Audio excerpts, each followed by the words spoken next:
คนจึงหันมาใช้สมุนไพรบรรเทาปวดเมื่อยทิพย์เกสรกันมากขึ้นเดี๋ยวเราไปติดตามเรื่องนี้กันอีกนะครับ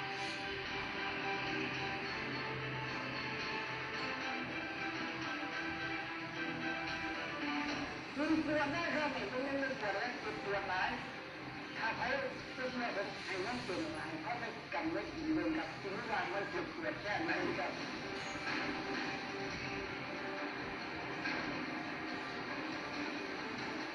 นี่นะครับอันที่ผมที่ได้ที่เห็นเลย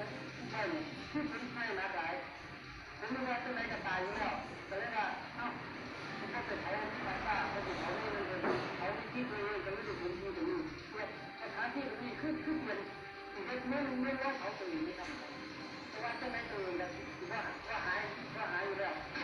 ใช่ครับนี่คือการพึ่งเอาไปบ้านหนึ่งไปป่วยท่าหนึ่งเวลาเขาเอาเข้าถึงตรงนี้เขาเดือดร้อนผมเนี่ยชื่อร้อยตำรวจเอกปรีศักดิ์ศรีจันทร์บ้านเลขที่49 15ตำบลชุมพลอำเภอพลพิสัยจังหวัดหนองคายครับผมสาเหตุที่ผมเจอกับทิพย์เกสรกันนี่เรื่องทีวีเลยครับเป็นนอนเรื่องทีวีครับมันเจ็บมันปวดหลายนอนเรื่องทีวีเลยครับไม่เห็นเป็นลิงเป็นไม่ออกอากาศเนาะเป็นแบบว่าเจ็บเป็นปวดทั้งแขนทั้งขาทั้งคอทั้งหยังกันแล้วคุยกับแม่วันแม่ที่ตาเนี่ยอาการมันเป็นทุกข์เลยเจ้าสร้างยาของที่เกสรไม่ค่อยกินนี้เลยโรคเนี่ยที่เป็นเนี่ยมันหลายโรคนะหลักๆนี่คือโรคมะเร็งลำไส้ใหญ่อันที่สองคือโรคไตอันที่สามกับโรคปวดน้ำคอที่แขนแต่มันปัญหาของคนปวดเขาเนี่ยมันมาทีหลังเนี่ยหลังจากรักษามะเร็งมา6 ปีมาปีที่6มันเริ่มปวดตามข้อตามเส้นตามแรกๆกันเรียกว่าปวดมากเลย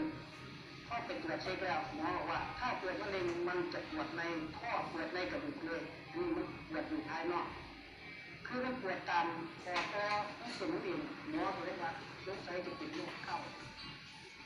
หมอที่โรงพยาบาลของประจำตัว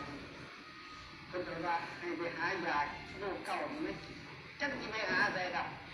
น้ำมือน้าเข่าปวดร้ายจนไปว่าเป็นครับไปว่าได้ครับช่วยเหลือตัวเองไม่ได้ครับคนจุกคนปวดก็เลยมาล้วนบนทีวีแต่ไม่เห็นเป็นโฆษณาทีวีล่ะที่แรกก็เปิดไปเห็นเป็นล้ำนี่ล่ะฟังมันจากหน่อย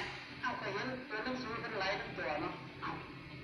มันเป็นยาที่เกสรมันเป็นยาเลยบอกเลยว่าแกมันเป็นถุงเรื่อยๆเจ้าไปสร้างซื้อไม่คอยกินเรื่อยๆเพื่อคอยดูเพื่อคอยเศร้าเพราะว่าจังไรกันมันเจ็บปวดหลายในร่างกายนะทั้งแขนขาปวดจนย่างก็ได้ครับจนแรก